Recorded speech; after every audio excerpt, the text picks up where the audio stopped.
Kadalasang ginagawa ang lutong ito sa manok, bibi at itik. Bakit hindi natin subukan sa pata ng baboy mga boss? Pata naman ito ng baboy mga boss.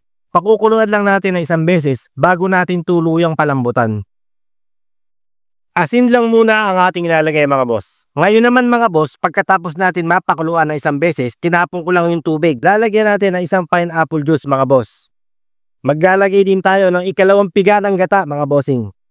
Ikalawang piga ito ng isang pirasong niyog. Isang mug na tubig para saktong lumubog yung ating mga pata ng baboy. Pamintang semidurog at dahon ng laurel.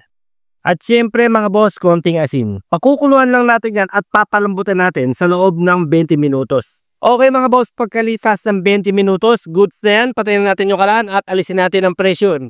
Check natin yan kung gaano kalambot. Tamang-tama lang mga boss. Sebilalad, igigisa pa naman natin yan. Hangungin muna natin sa isang napakalinis na lalagyan. Sa isang frying pan mga boss, maglagay lang tayo ng mantika. Magpiprito muna tayo ng walang kamatayang tokwa mga bossing.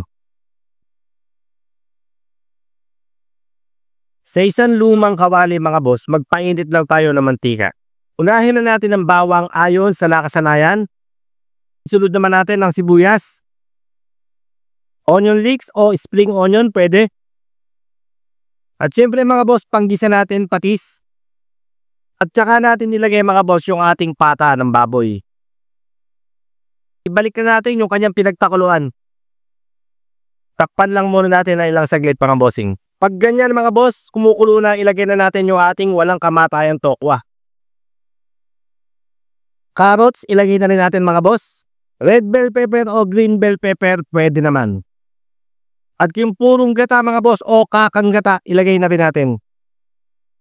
2 pack ng pineapple tidbits mga boss, ilagay na rin natin kasama yung syrup.